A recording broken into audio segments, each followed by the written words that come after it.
Oke teman-teman, di video kali ini saya akan bahas lagi tentang aplikasi pinjam duit. Nah, di sini teman-teman saya akan berbagi informasi tentang seputar telat bayar ataupun gagal bayar di aplikasi pinjam duit. Di sini saya tidak mengajarkan teman-teman untuk tidak bayar atau gagal bayar. Di sini saya cuma berbagi tentang pengalaman teman-teman ya, pengalaman tentang resiko gagal bayar di aplikasi pinjam duit seperti apa.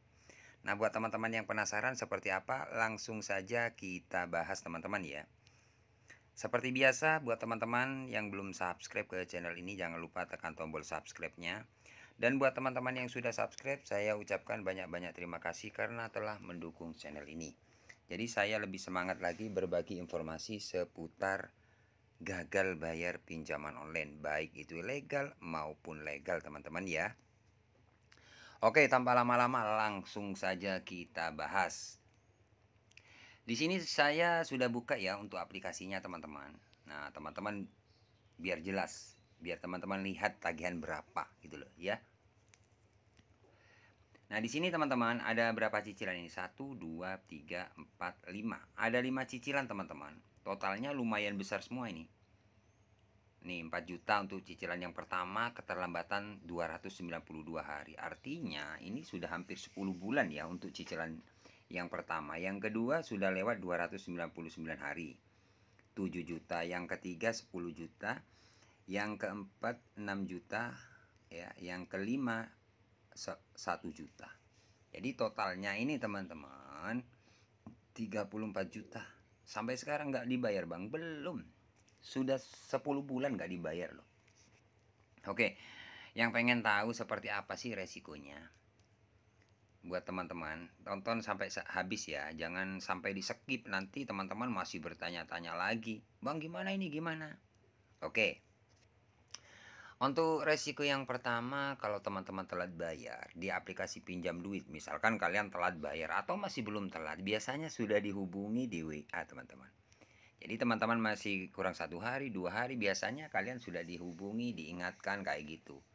Jadi diingatkan itu 1 hari bisa sampai 2 kali, bahkan sampai 5 kali. Nah itu yang gak nyaman loh teman-teman, kalau minjol itu.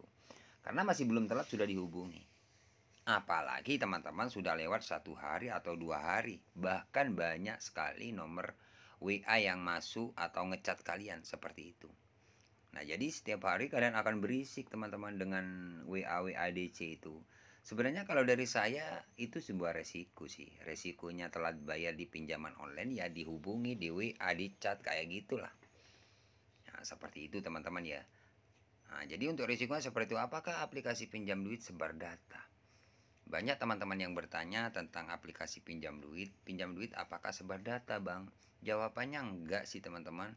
Mungkin teman-teman di luar sana ada sebagian yang disebar. Tapi kalau disebar biasanya teman-teman kalau dari aplikasi pinjam duit ini ya mungkin 3 orang atau 4 orang ya paling banyak itu 5. Itu kurang lebihnya seperti itu. Tapi jarang ya dilakukan oleh pihak penagih. Cuman kalau teman-teman telat bayar biasanya itu kalau teman-teman punya Facebook ataupun TikTok kayak gitu biasanya ikut-ikut komen dari pihak penagih itu bikin ketar-ketir teman-teman. Sebenarnya nggak masalah sih, nggak ada masalah, nggak ada apa-apa. Cuman komen. Sekarang pinjol-pinjol di tahun 2025 kalau kalian telat bayar biasanya dia ikut komen di IG ataupun di Facebook kalian ataupun di TikTok kayak gitu. Itu yang bikin teman-teman panik. Jadi kayak malu-maluin lah seperti itu. Nah itu sebuah resiko teman-teman. Jadi sebenarnya kalau dari saya nggak masalah sih. Nggak ada masalah ya. Cuman komen-komen aja. Nanti kok berhenti sendiri kok ya. Nah sejauh keterlambatan ini 10 bulan. Sejauh ini aman teman-teman ya. Kalau punya saya ini aman. Nggak ada sebar data ya. Ataupun diedit-edit foto. Nggak. Cuman cara penagihan sama dengan kalian. Di WA, diteror, ditakut-takuti. Nah seperti itu. Jadi kebanyakan kalau telat bayar di pinjol itu diteror itu, ditakut-takuti. Dengan cara-cara ancam sebar data. Kalau Anda masih belum bayar hari ini terpaksa data Anda kami alihkan. Atau kami hubungi kontak-kontak yang ada di HP kalian. Data Anda di sini lengkap. Kalau masih belum bayar terpaksa kami kirim atau data Anda kami alihkan. Nah, seperti itu apa ya? Teror, teman-teman. Nakut-nakuti lah ya. Karena untuk pengalaman saya ini total keseluruhan 34 juta sejauh ini aman kok. Ya seperti biasa, kalau masih telat 1 minggu, 2 minggu, 3 minggu itu masih di WA, di telepon kayak gitu sih. Masih gencar-gencarnya di WA, di telepon. Tapi kalau teman-teman sudah lewat 2 bulan atau 3 bulan, biasanya sudah jarang WA. Salah satu contoh ini masih belum dibayar sampai sekarang, ya aman-aman saja, nggak ada WA sudah. Ya, jadi seperti itu teman-teman ya untuk resikonya. Kemudian untuk DP lapangan, ini kan totalnya lumayan besar 34 juta. Ini sudah plus bunga atau denda. Kalau nggak salah untuk pinjaman awal ini sekitar 24 atau 23 lah kurang lebih ya. Jadi karena plus bunga, jadi mencapai 34 juta teman-teman. Ya. Apakah aman Bang? Aman. Aman dari DC? Aman. Sejauh ini aman dari DC. Nggak ada yang datang.